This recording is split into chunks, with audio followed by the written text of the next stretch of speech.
Entering into the monetary system means that you accept its values imposed on us through documents, have followed or follow an inefficient educational system, an educational system designed to prepare you for a job, and you probably have a job that by its nature gives a very poor yield due to the real motivation of the human being, the purpose of the job, not the motivation of money.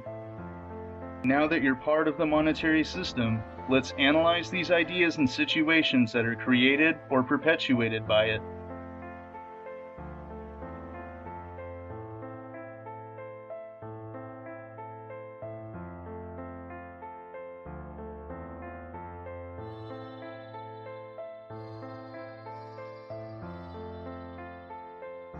Profit is part of the monetary system, and it leads instinctively to selfishness, which means the human species is evolving as an individual and not as a species.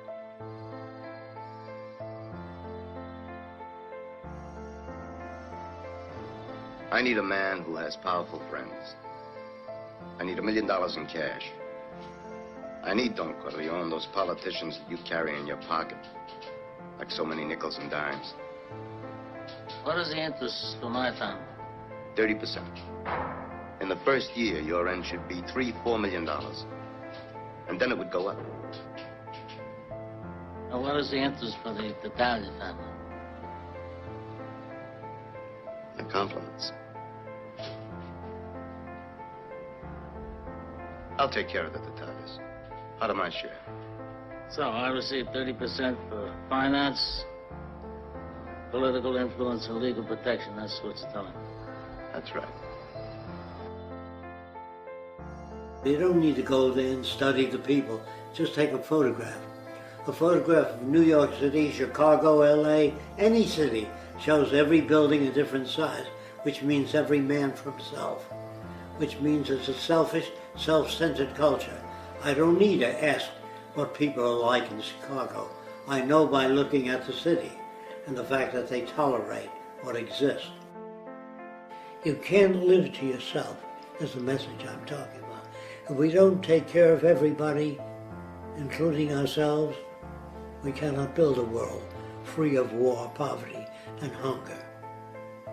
It's been said in religion, all these things, but they didn't know how to attain it. They thought if only people would be decent and fair. They can't in a competitive world.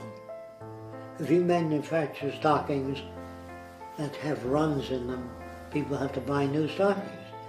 But if Larry invents stockings that don't have a run, he'll put you out of business, or you buy his patent and don't produce it because you want to sell stockings. So how can you be decent and ethical in a competitive world? How can you love your brother if you take advantage of him by owning a patent which stops him from making something that will benefit other people? If you take a patent out on crutches or your wheelchair, people can't use it unless they pay you. When we work together, we can, all our lives are better. You know, when you work against one another in this system, when you're always competing with one another, you're really working against yourself. You can maybe save up a lot of money, but if people around you are hungry and starving, they're going to invade your property if things get bad enough. Or they don't drive a very expensive car with good brakes, and they can hit you on the road. There's no safety or security in this system. If we, in the United States, controlled most of the Earth's resources, we would produce anxiety in other countries for fear of running out of resources, arable land, water, etc.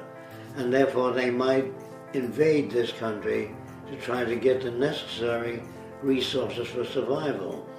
I don't think it's wise for a nation to defend itself or try to make sustainability available only in the area that they live, because they would produce hatred and envy and try to control the resources of other countries so that we can enslave people or put them on minimum wage and get whatever we want produced for the self-centered reason of our nation.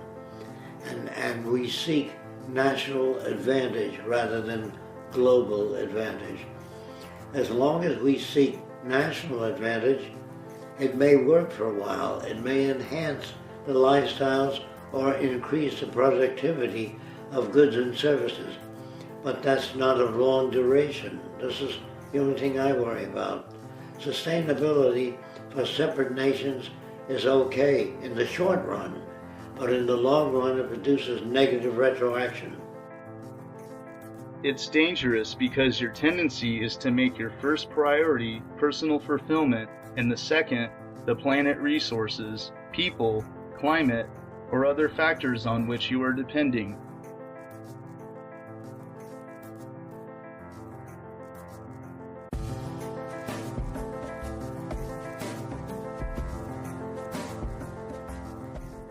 To get rid of profit, you need to make abundance the primary objective. I mean, if there were centers where people could take the goods that they no longer need to borrow for nothing in return, then everybody would be better off, not just those with more money. If we optimized automation for creating new goods, we could achieve an abundance of any goods or services. That is, if there were laptops available for everyone to borrow, we wouldn't need to waste resources building billions of them every year. We could instead spend time to develop better technology for them in ways in which to recycle them once they have served their purpose. Producing an abundance of products and services eliminates profit because you can't sell something which is readily available. For example, air.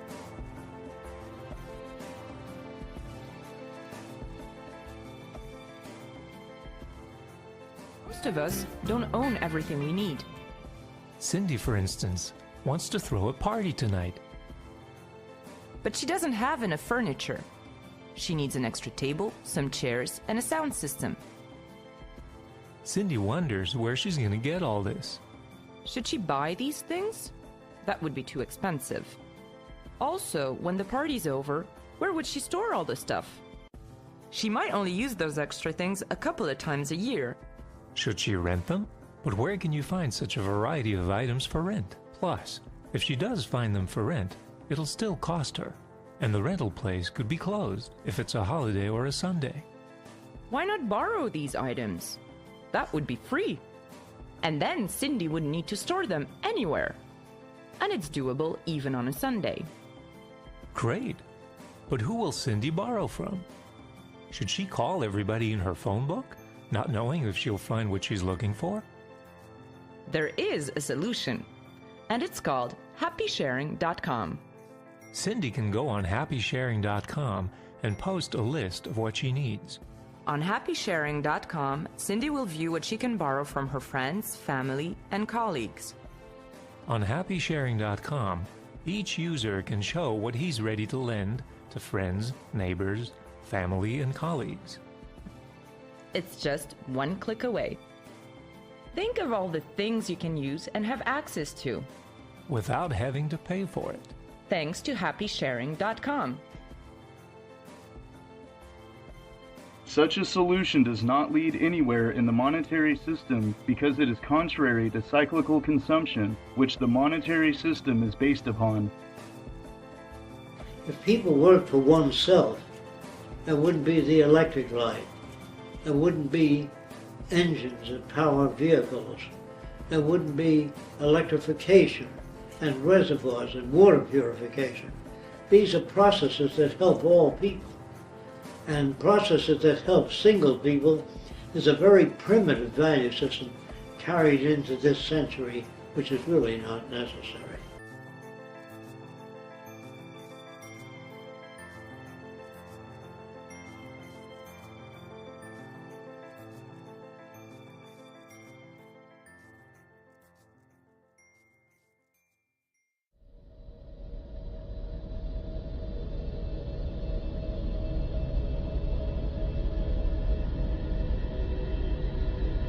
You need food, water, and oxygen to survive.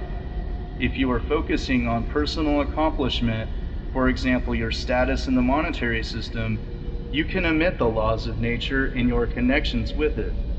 This is evident by the poor quality of food that is produced and the pollution found in the air and water.